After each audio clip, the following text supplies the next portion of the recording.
Hey, bonjour à tous, bienvenue chez Passeur de Conscience pour cette nouvelle méditation réflexive sur l'ego émotionnel.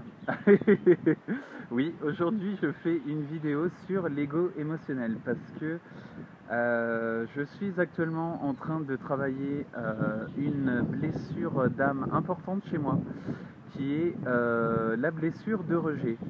Je vous invite à voir la vidéo sur le seuil de tolérance qui vient en complément un petit peu de cette vidéo sur l'ego émotionnel. Alors, pourquoi est-ce que je travaille le rejet? Parce que je sens au niveau de l'ego émotionnel, de la conscience mentale émotionnelle, que c'est en train de me créer une certaine barrière mentale, une forme de barrière que j'ai à traverser.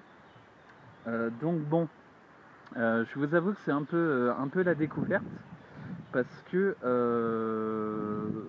cette forme de rejet, je sais que je l'avais dès la naissance, dès le départ, parce que euh, je me suis créé une certaine anesthésie émotionnelle quand j'ai été enfant, en fait. Je me souviens que c'était à peu près vers l'âge de, je vais dire vers, allez, à peu près des 5, 6, 7 ans, ouais, enfin par là, où j'ai perdu un petit peu cette forme d'innocence, cette forme de fraîcheur, cette forme de luminescence qui était en moi. Donc là, je suis en train de la retrouver progressivement, petit à petit. Et donc, cette blessure de rejet, en fait, je suis en train de la mettre pleinement à jour au niveau de la conscience mentale et au niveau de l'ego émotionnel. Donc, pour faire un petit peu le bilan de ce qui se passe, c'est que je sens que au niveau du corps et au niveau de la perception que j'ai des choses, c'est en train de se modifier. C'est-à-dire qu'au niveau des émotions, je suis dans une démarche qui s'apporte à être moins primitive. Alors quand je parle de primitive, c'est un appel à la violence ou à la réaction émotionnelle, à la réaction pure et brute des émotions, c'est-à-dire la haine, la colère, la tristesse, ces formes de base qui poussent à se protéger et donc à utiliser plus l'instinct de survie que l'instinct de conscience et de vie des émotions. Alors, la légère subtilité, en fait, c'est quand on n'en a pas conscience, c'est que cette violence émotionnelle va s'exprimer par les mots qu'on utilise, par la manière dont le corps va réagir, les tensions du corps, parce que les énergies fluctuent dans le corps et notre corps, je le rappelle assez régulièrement dans les vidéos que je fais, le corps est autonome. Le corps réagit aussi à ces émotions-là. Et ces émotions, à mon avis, elles s'expriment de manière plutôt dans la subconscience, c'est-à-dire que c'est plus au niveau du champ de conscience que ça se passe et non dans la conscience mentale, comme je le répète aussi assez régulièrement. Et donc là, ce qui se passe avec la blessure du rejet, en fait, c'est que j'ai énormément, durant mon parcours, là, les 25 années, c'est que j'ai rejeté dans le noyau familial certaines choses et que j'en ai imposé d'autres et que j'ai utilisé le faux self. Le faux self, en fait, du rejet, le masque qui va être porté, c'est celui du fuyant, c'est-à-dire que le fuyant va toujours être dans sa bulle, être ailleurs, être aussi déconnecté de ce qui se passe, déconnecté un petit peu de l'environnement extérieur, parce qu'il ne va pas vouloir faire face à ce qu'il est en lui-même, c'est-à-dire à se regarder dans le regard même. C'est comme si, en fait, vous utilisiez la rétroprojection pour vous voir tel que vous êtes, c'est-à-dire que vous aviez votre propre miroir au niveau de votre regard qui est ici. Votre regard sur vous-même va vous apporter des éléments. Et c'est à partir de ce moment-là que le déclic de l'ego émotionnel et de la barrière mentale va se mettre en place et va venir un petit peu bousculer tout ce que vous avez connu, en plus du schéma comportemental, oui, comportemental et parental dans lequel vous avez été.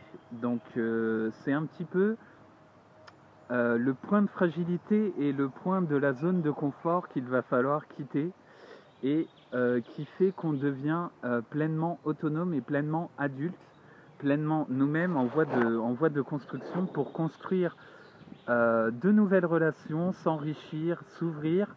Et c'est là que la seconde étape de la méthode 4D, la disponibilité et la détente vont pouvoir avoir lieu parce qu'il va y avoir ce travail de fait au niveau de la blessure d'âme, à mon avis, pour laquelle il faut impérativement le faire, en plus des nettoyages du passé intérieur qui sont faits. Vous avez plusieurs exemples de nettoyage de passé intérieur que j'ai fait à ce niveau-là. Pour les rappeler, en fait, je suis né d'une famille biologique, je ne connais pas le père, mon père biologique. J'ai dû faire avec son état d'absence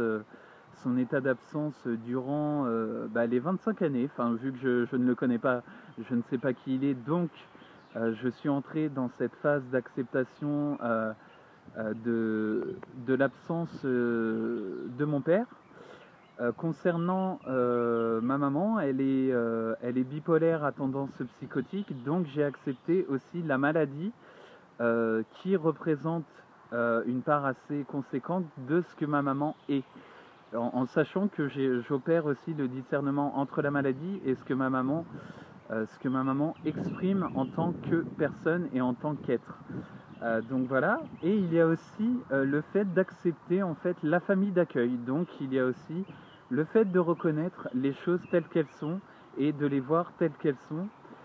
Et justement cet ego émotionnel, ce faux self, ce paraître que j'ai fait, ça a été pour éviter ce rejet que j'ai fait au niveau de moi-même, au niveau du noyau familial, et ce rejet qui s'est étendu au niveau amical, au niveau social et au niveau professionnel. Donc je le reconnais parfaitement.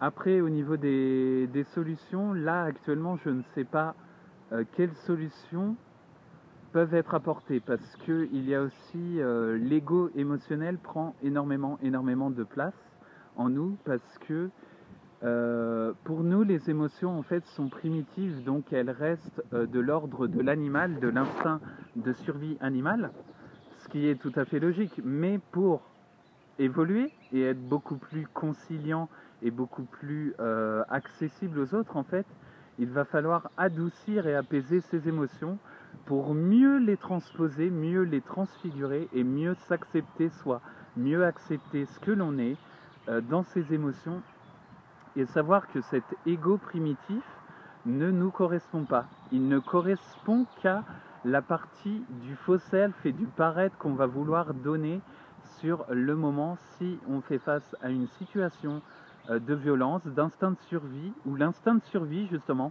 va se mettre à exercer la personnalité. Et là, on revient un petit peu à ce que j'ai expliqué au niveau du moi qui joue un rôle, au niveau du soi qui est la forme de la conscience mentale. C'est que la conscience mentale, dès que vous allez être dans l'ego émotionnel, la conscience mentale va prendre ensuite le relais pour justement exercer cet effet de soit d'instinct de survie, soit de méta-bloquant pour que vous puissiez rester enfermé et ne pas vous ouvrir. Vous ouvrir vous-même à ce que vous êtes, c'est-à-dire que vous êtes déjà l'amour, que vous êtes déjà l'enfance, oui, l'enfance est l'état originel de ce que vous étiez, et que vous n'avez pas honte d'être ça, d'être vous-même. Vous n'avez pas honte. Quand j'entends le discours, admettons, du schéma parental, de la vidéo que j'ai faite, le discours se rapporte à une forme de honte et de culpabilité d'être ce que nous sommes, alors que nous avons le plein potentiel pour l'être. Après, Ça ne veut pas dire que vous n'allez pas respecter la forme d'obligation de la société, l'éthique morale, l'éthique sociale et l'éthique culturelle. Vous allez pouvoir la respecter parce que vous allez avoir une forme de conscience qui va être beaucoup plus saine, beaucoup plus apaisée et beaucoup plus fluide au niveau de l'ego émotionnel. Donc voilà, c'est un petit peu la première partie que je peux vous faire sur cette vidéo concernant l'ego émotionnel. J'en ferai une autre parce que d'ici quelques temps, je vois une psychologue pour aussi justement un petit peu clarifier tout ça au niveau de l'ego et de sa place au niveau de l'émotionnel. Donc je vous tiens pleinement au courant de ça, de cette blessure de rejet que j'expérimente pleinement en ce moment. Donc là, je suis en train de transposer et de me permettre de lâcher cet ego émotionnel, de le voir, de savoir qu'il est primitif, qu'il se base sur un instinct de survie et un instinct lié possiblement à la violence, possiblement lié à la violence ou à des certaines traces de vécu qui ont dû être liées à ça. Et donc voilà. Ben, en tout cas, je vous remercie. Je vous remercie de, je vous remercie de, voilà, de vous partager ça. Je me remercie moi de vous le partager. Dans tous les cas, si vous avez un commentaire à fournir, n'hésitez pas à aller sur la chaîne YouTube Passeur de Conscience, à laisser un message sur la page Facebook du même nom et aussi à me suivre sur la chaîne Twitter Passeur Conscience. Et dans tous les cas, je vous fais de gros bisous. Soyez, méditez, comprenez que peu importe le regard que vous exercez, tout ça, c'est au niveau de nous-mêmes et en nous-mêmes. Donc voilà. Gros bisous à vous et belle journée.